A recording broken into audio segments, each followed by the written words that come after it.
भूतिया हवेली का रहस्य शान, जोया, आमिर और महक बचपन के दोस्त थे। हर साल वे कहीं ना कहीं एडवेंचर के लिए जाते थे। इस बार उन्होंने एक पुरानी हवेली में रुकने का प्लान बनाया जो एक सुनसान जगह पर थी।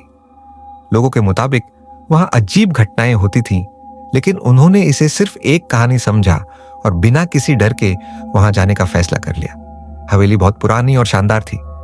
लकड़ी का दरवाजा धीरे धीरे खुला और अंदर घना अंधेरा था। 4 झूमर लटके हुए थे, लेकिन सिर्फ एक की हल्की रोशनी गिर रही थी। हर जगह धूल जमा थी, जैसे कई सालों से वहां कोई नहीं आया हो। उन्होंने अपना सामान एक पुराने कमरे में रखा और हवेली को एक्सप्लोर करने लगे। जैसे ही रात हुई, सब एक साथ बैठकर और ज्यादा जगहें देखने लगे। अचानक हल्की सी घंटी बजने लगी। सबने एक दूसरे को देखा और मजाक में हंसने लगे।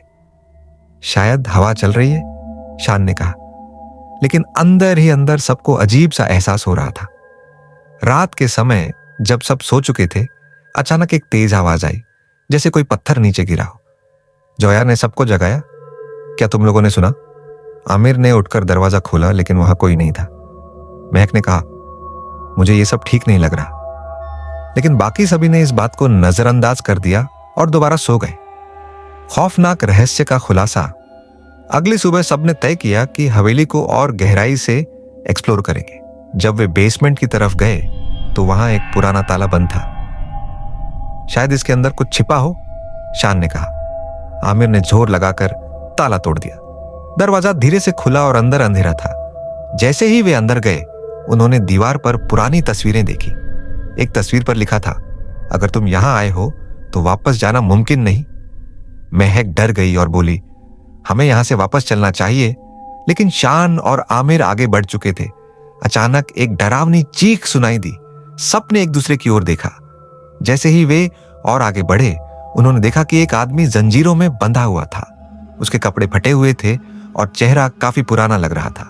उसने धीरे से अपनी आंखें खोली और कहा, अब तुम लोग भी यहीं रहोगे। भूतिया हवेली का श्राप। सब घबरा गए। तुम कौन हो? शान ने हिम्मत करके पूछा। उस आदमी ने कहा, मैं भी कभी इंसान था, लेकिन अब सिर्फ एक आत्मा हूं जो यहां कैद है। जो भी इस हवेली में आता है वो कभी वापस नहीं जा सकता। यह हवेली श्रापित है। जो इसमें आता है उसका यही अंजाम होता है। सबके दिल तेजी से धड़कने लगे। लेकिन हम सिर्फ एक रात के लिए यहां आए थे, जोया ने कहा। वह आदमी मुस्कुराया और बोला, क्या तुमने कभी किसी को यहां से वापस जाते देखा है? आमिर बोला, हमें यहां से निकलना होगा। लेकिन जैसे ही वे दरवाजे की ओर भागे, दरवाजा खुद ब खुद बंद हो गया। सब चिल्लाने लगे, लेकिन कोई सुनने वाला नहीं था।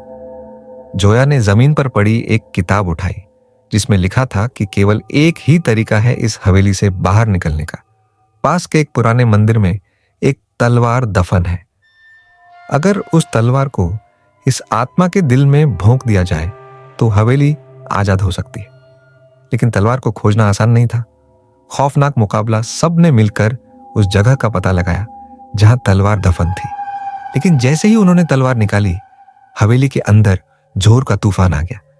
डरावनी आवाजें गूंजने लगी और चारों ओर अंधेरा छा गया। आखिरकार शान ने हिम्मत दिखाई और तलवार उठाई। उसने झट से जंजीरों में बंधे आदमी के दिल में भोंक दी। एक जोरदार चीख गूंजी और अचानक हवेली में रोशनी फैल गई। जैसे ही रोशनी खत्म हुई, हवेली एक साधारण मकान की तरह लगने लगी और दरवाजा खुल गया। रहस्य बरकरार है। सब भागकर बाहर निकले और देखा कि सूरज निकल चुका था। हवेली अब भी वहीं थी, लेकिन अब वो बस एक पुराना घर लग रही थी। क्या यह सब सच में हुआ था या सिर्फ एक बुरा सपना था? ये सवाल उनके जन में हमेशा के लिए रह गया।